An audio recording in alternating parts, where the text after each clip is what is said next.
I'm going to share 6 of the best lessons I learned from 13 hours of masterclass from masters in their own craft and their own creative process. Mindy Kaling, Ava DuVernay, Steve Martin, Parris Goebel, Joanna Gaines, and Esther Perel. Hello, beautiful people. Thank you for joining me. My name's Natalie. I'm a no, wrong way around. I'm a part-time screenwriter with a full-time job that may change in the future. But no, for now, that is how it is. And I'm really excited to make this video because I was actually going to do this as a LinkedIn post and it just felt weird and icky. And when I was deciding what I wanted to post this week, I thought, oh, this is the thing I want to share with you guys. So I spent 13 hours on masterclass.com last month just trying to learn a bunch of random things. I said to myself, that was my intention going in. Actually, at the beginning, I said to myself, I've got a 14-day pass. I'm going to do 1 course a day. I don't know why I do this to myself. But anyway, that didn't happen. I ended up doing 6.5 courses. And that is what I'm breaking down in this video today. So you're going to have 13 hours of masterclass condensed into, I don't know how long this video will be, maybe 15 minutes, maybe 30. We will see where we land. Give yourself permission to be bad. Oh my God. Perfectionists, rise up, you up. And I say that with love because I too am a perfectionist.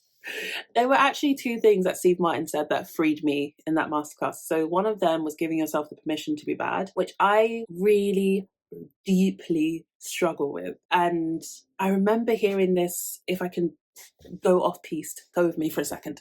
So I remember having this School of Life masterclass, which Elizabeth Gilbert, author of Eat, Pray, Love, was leading. And she talked about her friend's creative process. And she was like, oh, she's dreaming the idea and it's this beautiful gem-like butterfly that's just fluttering around her head.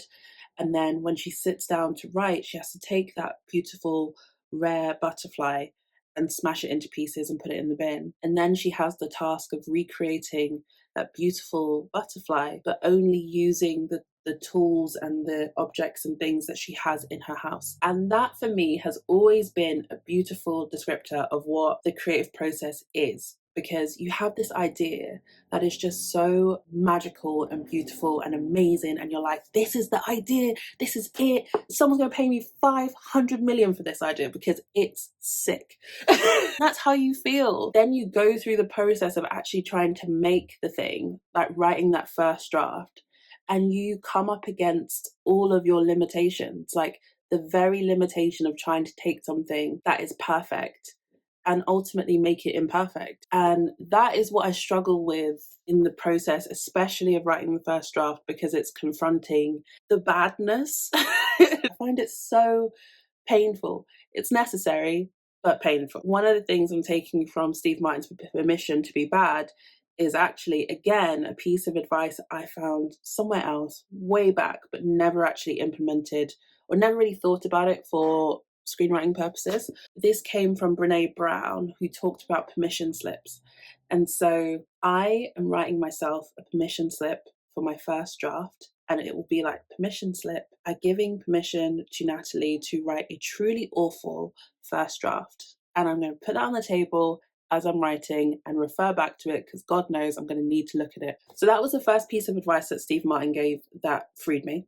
The second piece of advice, this wasn't even advice actually, he was just talking and he said, I could never inspire myself by using negative feedback. Oh God, again, I needed to hear someone say that because you know, there's like so many people I feel who talk about like they got negative feedback or they got a rejection or they got told that they would never be able to do this thing, they weren't good enough, blah, blah, blah, using it as like that negative feedback as fuel for them to like prove them wrong. And I don't have that. I don't metabolize negative feedback that way. And it's not that negative feedback will stop me from doing something. That's not the issue. I just don't turn negative feedback into fuel. I'm much more of a positive reinforcement girly. I'm just like, give me all the positive reinforcement. It was just really nice to hear someone, especially someone like Steve Martin, who's been, you know, super successful and done incredible things in his career. To hear him verbalize that was really important for me and just a validation for me. Parris Goebel choreographed Justin Bieber's Sorry video, which went viral during the pandemic, I believe. She also choreographed Rihanna's Super Bowl performance and some of her Savage Fenty ones, and also the Level Up performance by Ciara. What really stood out to me with Parris's masterclass was the intentionality, just like in every moment she talked about being super sensitive to where she was drawing the audience's focus. You know, when you've got dancers and you're using sort of different shapes and transitions, and you're thinking about how you're transitioning a new troupe of dancers in and the other troupe of dancers out, and what are they doing, and how are you using movement to bring focus into the scene and point the audience's attention to where you want them to look. That, to me, there was something that was just so eye-opening about it, because, you know, as a viewer, you're just watching the dance, right? You're just watching the choreography, you're just enjoying it. But to see her as the creative and how she really thought about each of those moments and what it was doing really reminded me of the rewrite process. And I don't know if that's because am still in the rewrite process for a project. I thought, what she's doing really reminds me of, you know, like scene work, and thinking about in each scene, what is it in this scene that I'm trying to draw the audience's attention to or their focus to? What am I focusing in on, and what am I focusing out of? Those were the questions I really started to ask myself when I was doing it. And the lesson I took away was that every detail does matter. So who's in your scene? Do they need to be there? Are they adding anything? What are you talking about in the scene? Why are you talking about it? Why does it matter? Does this whole scene need to happen in order for this story to move forward? And on a practical level, can you isolate different aspects of the scene in order to see how each of the component parts are working and whether or not they're really pulling their weight? So whether or not that's isolating dialogue, whether or not it's isolating a particular character, whether or not it's isolating a particular storyline. How do you take those different things apart, look at them and strengthen them or move them, tweak them as you need to in order to bring the focus in where you want it to be? What Parris Goebel teaches about the importance of details and the importance of focusing your audience's attention, I'm taking that with me into my rewrite process to think about how I look at each scene and the intentionality of the scene and what's happening in the scene. Mindy Kaling's advice in her masterclass was to spend a lot of time on character. Mindy was very, very hot on this, like spend time with your characters. And one of the ways that she suggested doing this is putting them through different scenarios. And I love this idea. So she suggests, you know, putting them in different positions and different places and writing out those scenes. Even if you don't end up using them, it's just a useful way for you to understand your character. And I was in Sainsbury's the other day, right? So for anyone who's not from the UK, it's a supermarket. There was one of those like pop-up stand clipboard people outside. And as I was walking past, I thought, what would my characters do in this scenario? I could imagine the sort of more snobby, conceited character hearing the clipboard person give them a compliment and just being completely drawn in and just wanting to hear more and more compliments and not really caring about the rest of the content of the conversation. Or I could see my cynical character going one of two ways, depending on her mood. She could probably be like, no, stop talking to me, that, and completely just shut them down. Or she could engage in the conversation simply for the purpose of poking holes in everything they had to say. So depending on what mood you catch her in, that would be what she's like. The straight character, or the normal character as they're called in archetypes, I could see her definitely being guilt tripped into giving money. And the the eccentric character, I was like, I could see them like offering her a job, not even like, oh, you don't need to donate, don't worry, like maybe we can help you out, like maybe you need a job here. And that last one just tickled me. I was like, oh, of course it is. Oh, of course. So advice from Mindy Kaling is to put your characters through different situations. So with some of the newer ideas I have that I'm developing through and trying to figure out my characters, that is something I'm doing. And I find them more useful than, you know, when you do those lists where you write out their age, their occupation, like all those questions. I actually find putting them in a scene, putting them in a scenario, much more interesting. So I did Joanna Gaines' interior design masterclass, which may seem like the most random of all the courses I've done, but there was one thing she said in it that was super interesting to me. So she was talking about her design process, right? And she said when she's creating a design, she starts with thinking about what are the three words that define how you want to feel in your home. That's what she talks to people about. What is the feeling in this home, and how would you summarize it in three words? Now I've taken this and I've applied it to all different areas of my life, to be honest with you. I'm just like, I'm like, oh yeah, what are my three words for the year? What are my three words for this, that, and the third? And I thought, what are my three words for a script? Like I can think about, what are my three words, for me as a writer? Like, what is the kind of writing I'm trying to do?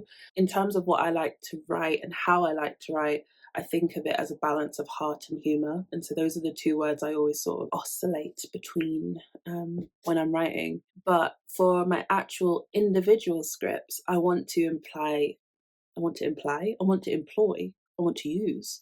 use Joanna's tactic of having these three words, because she was saying actually what she finds the three words are useful for is when she's in the throes of the design work, she comes back to those three words in her decision making process. So I think about, when I talk about the rewrite process and what do you keep and what do you cut, part of it can be going back to those three words. And it's like, well, is this serving the job of these three words? Esther Perel's masterclass was all about relational intelligence.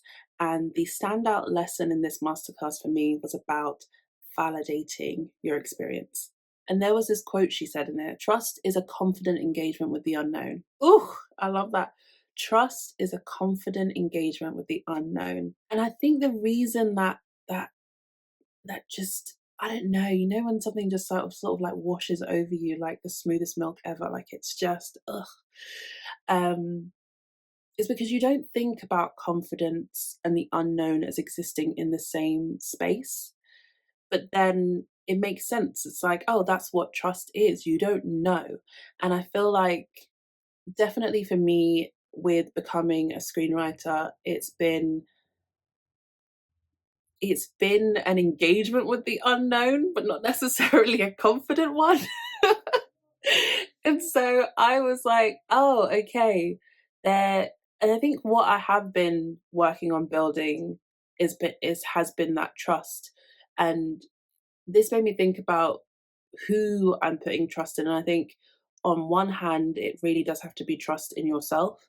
Um, it's trust in the unknown, and trust also in the people that you are working with and collaborating with. And one of the other points she made was about validating the other person's experience. And she was talking about this, in terms of relationships, and you may not agree with what the other person's saying, but validate, what they're saying. And I think that's a really good general emotional intelligence point that you can use in any area of your life. It made me think about writing characters that you don't agree with, still finding a way to validate their experience, even if you don't agree with them. And people have talked about in different settings trying to find the humanity in a character, even if you can't resonate with how they behave or respond in situations. And validate your own experience, because working in this industry, it is hard and it's a hard thing. And it's not, because you don't have enough experience. It's not because you're not connected enough. It's not because you're not a good enough writer. Like, it just is hard. It's a hard thing that we're doing. And especially, I think, in a year where people have had such a painful time working in the industry, I just wanted to validate that.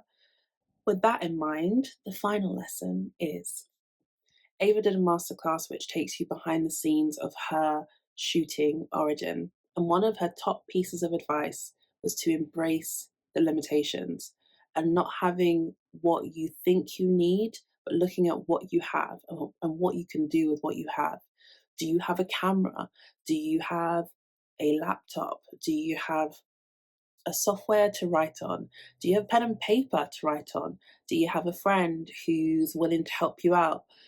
What do you have? I definitely know for me, like, I can get into a space where I'm looking like, oh, I don't have this or I don't have that. Even for me with like wanting to shoot a short this year, my brain automatically goes to all the things I don't have. And I don't want to do it on my own. Like I could, I suppose, but I don't want to. So then I'm like, okay, well, I need to know this person, or I need to know this person. I need to do this thing. I need to do this thing. And that may all be true, and that's fine.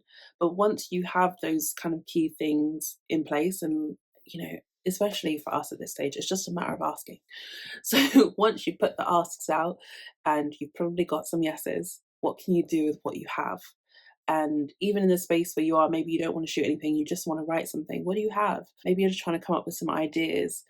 Look around your life, look around your friend's life, look around your family's life. Like, what do you have? What do you have in terms of life experience that you can write about, for example?